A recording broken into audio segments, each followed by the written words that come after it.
All right, let's go on to the ACC. This one's going to be a little bit more interesting, kind of written off by a bunch of folks, but SMU is here, people. Their first year in the ACC, and they are matching up with Clemson, who backed their way into the ACC title last week with Miami's loss to Syracuse. Shout out Syracuse. Shout out Reese. Clemson's in the ACC title. Let's break this one down from the top. Jake, do it for us. God, it's just so funny, like how Clemson and Penn State both got in. It's like the kid that's napping in school, and they're like, "Jimmy, you're up." Oh, okay. Presenting. Okay. The Fran Brown shout out from Syracuse was absolutely all time. Gold. Dabo, I got you, baby. Got you in. Dabo should send him like to the nicest steakhouse in Syracuse. One of these. If they win, they should share half the revenue in the college ball playoff or something. I'll try to keep this one a little shorter. I think the power ratings like heavily favor SMU.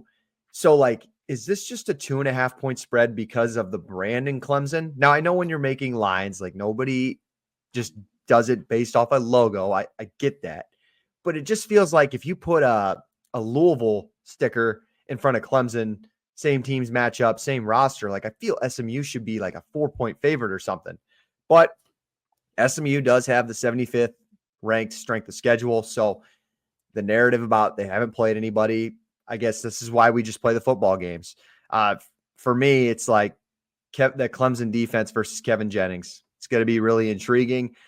This SMU offense is not super high flying, like scoring a ton of points, but it's going to have to be efficient. And it has been the last few weeks. They've been covering with ease in their last couple of games. The offense has been really clean since that 5 turnover game against Duke. But this is going to be a different beast, I think, in Clemson. That defense is still legit. You go back and watch the game last week. I picture Kevin Jennings in the place of Lenoris Sellers. I don't think Kevin Jennings gets out of some of those situations that Lenoris was able to make last week. Like, there was literally 4 dudes just hovering over Sellers, and he was able to make it a miraculous play. I don't know. I'm a little nervous if they get that kind of pressure on Jennings if I'm SMU. That's a fair place to put this game. I think I'm going to take it from a different point of view and look at SMU's defense. SMU's defense has been one of the more impressive groups in college football. I mean, yes, the 75th ranked strength of schedule, Jake, you already mentioned it, at 100% includes these games and tells you why the statistics are kind of where they're at. But on offense, you put up 40 points a game. You have the 7th ranked scoring offense in the country. But on the defense side of the ball, how impressive has that defensive line unit been when it comes to the rush game? They're only allowing 2.9 yards per play, yards per rush as a defense. It's just been incredible up front, and it's going to be a tough week for them to do that level against a Phil Maffa team. But Clemson's play calling throughout the season has been pass heavy. I mean, Klubnik's throwing the ball 38 to 40 times a game more consistently than not.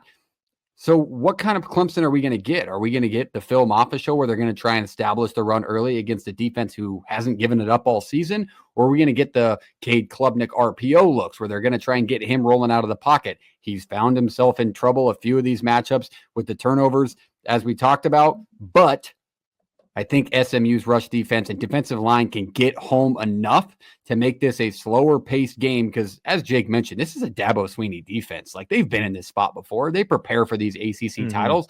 Whether or not they back their way into it, it doesn't really matter. Dabo's going to have the group ready to go. They still have talent. We forget this Clemson team was absolutely dismantling 4 or 5 teams in the row in the middle of the season after everybody wrote them off early in the year. But here we are. 2 good teams, good brands that are good for college football to make their way in. I just hope for a competitive, fun game to watch because I feel like a lot of people are passing off the ACC with how bad Florida State was this year and so on and so forth. Same with the Big 12. So I just really hope this is an eye-opening experience for college football casuals who don't appreciate having the Power 4 conferences and think it's just the SEC and Big 10 show. So I like the Mustangs up front because of what they can do up front, and I think Klubnik turns the ball over. But what do you think on this matchup, JP? Yeah, I think there is this thought out there that with SMU's schedule, now they haven't played elite defenses in a lot of ways, right? Like this is the best one they've seen. And so I think there will be a little bit of a shock maybe on drive 1 or 2. And I think what Jake said, with Sellers and then Jennings, like if you are Lashley in this team, you cannot expect him to do those things. I don't think you want to put him in a position to have to make those kinds of plays. What I think South Carolina I think that South Carolina Clemson thing was like balls to the wall. Clemson threw everything they had at it. That's like top effort. Like that's everything they had. And now they got to rebound and do it again against a similar team in the athlete ways. I'm not saying that SMU and South Carolina will level apart, although I'm telling you SMU would give South Carolina a hell of a run and may even win that game. But what I'm saying is that Jennings is a different kind of quarterback. And so they don't want to put him in that situation. I feel like Jennings is a better passer with a better arm than Sellers is. I don't think he's got the same legs, but I don't think he has to be. Like he has support around him with Smith in the backfield, and then Jennings and Johnson. Like they are good when they're running the ball well. SMU is really good, and they have pieces on the outside. It's not an elite receiving core. It's not one, especially without RJ Maryland. They lost early in the year. It's not the same you expected to see, but it is an offensive line that has kind of hit their stride a little bit. They'll need to find a way to continue, like Jake's saying, to sustain drives and do that. On the defensive side of things, they cannot let Cade Klubnik do what he did in the Pitt game, at times in the South Carolina game, and then some other ones down the road where he had to bail them out late. They can't let that kind of thing happen. He can't get outside of the pocket and make things happen and bail them out of drives, because when Clemson's struggling, it's because of the offense and what they're doing. I think Maffa will have plenty of carries. I think they understand that the run game's got to work, but look out for Wesco and the other Clemson receivers to maybe get one or two big plays here. I think these two teams match up really well. Like, I think that's why the spread is where it is. I just think that Clemson's, a different team than what SMU's seen, and that's completely fine. I like SMU in this spot. I like Clemson to kind of get out and run a little bit to start and hit a groove, and SMU just to settle themselves in late. This is a team that hasn't been there before versus a team that feels like they have everything on the line. Simply because of the way they're going to be judged, not to their own fault. They haven't done anything wrong other than a loss to BYU early in the year. Clemson's got nothing to lose, man. Like, if they make the playoff, great at this point. If not, I feel like they kind of understand where they are. Disappointing, yes, but SMU has everything to lose. This game's got to be A, close, or B, just go win it. So I'll take SMU here in the 2.5.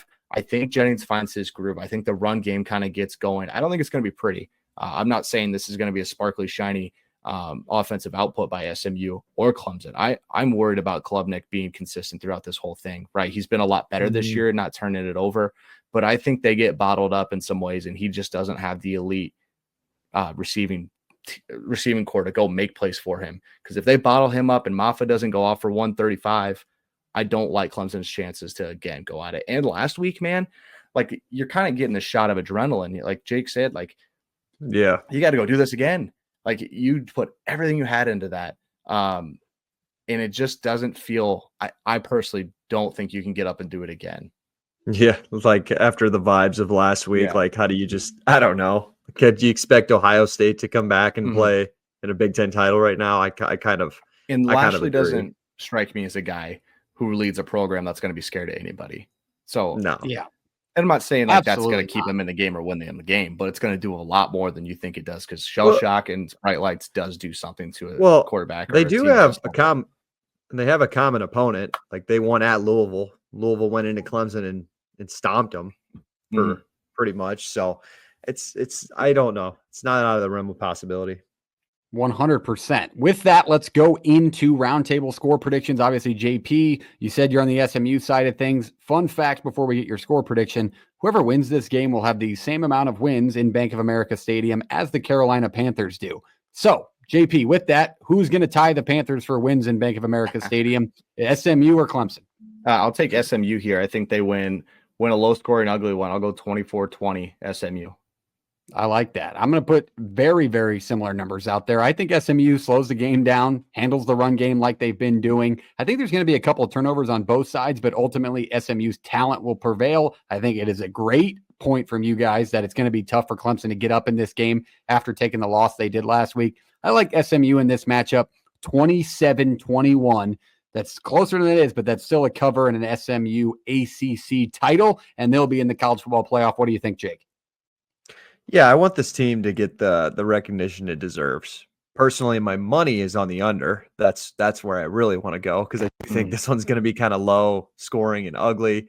Clemson's averaging less than 13 points a game in their 3 losses combined. So the offenses looked great against Virginia and some of those other teams, but they were putting up ridiculous numbers against some of those. And it got me for a little bit. Like, Maffa was on a tear, and Klubnik can run the ball too, but we've seen it now versus 3 teams that are legit, that are ranked, have good defenses. And fool me 4 times? I don't know. So give me SMU. All right. SMU across the board. Unanimous pick. Good job, Clemson. Congrats on your ACC title. But let's go back roundtable style. JP, who's the difference maker? Who is the guy that will be standing with the MVP trophy at the end of this matchup? It's got to be Kevin Jennings. He's got to find a way to lead this team and not make too many mistakes. And I feel like as he goes, this offense goes. So if they're rolling and they find a way to win this, it's going to be because of him. All right, Jake, I'm going down to you before I go. Who do you think will be the MVP in SMU's ACC title win, of your opinion? It is basic, but I'm just backing it up with JP as well, because I think to beat a Clemson defense like this, like I've predicted, it's got to start with the playmaker under center. So it is just going to be Jennings for me, because he doesn't have elite. I mean, the Smith kid at running back solid, but like they don't have elite guys at really any skill position, especially with Maryland hurt. I feel like I got to go somewhere different, so I'm going to try and get a defensive guy in there. Obviously, they don't win MVPs often, but maybe with like an interception mixed in with a couple of tackles for loss and a sack, something crazy. But let's go leading tackler, Kobe Wilson on the SMU side of things. They've pounded the run all year, stopped it against every team they've played. They'll continue to do so. He'll have a big game. MVP and SMU's ACC title win.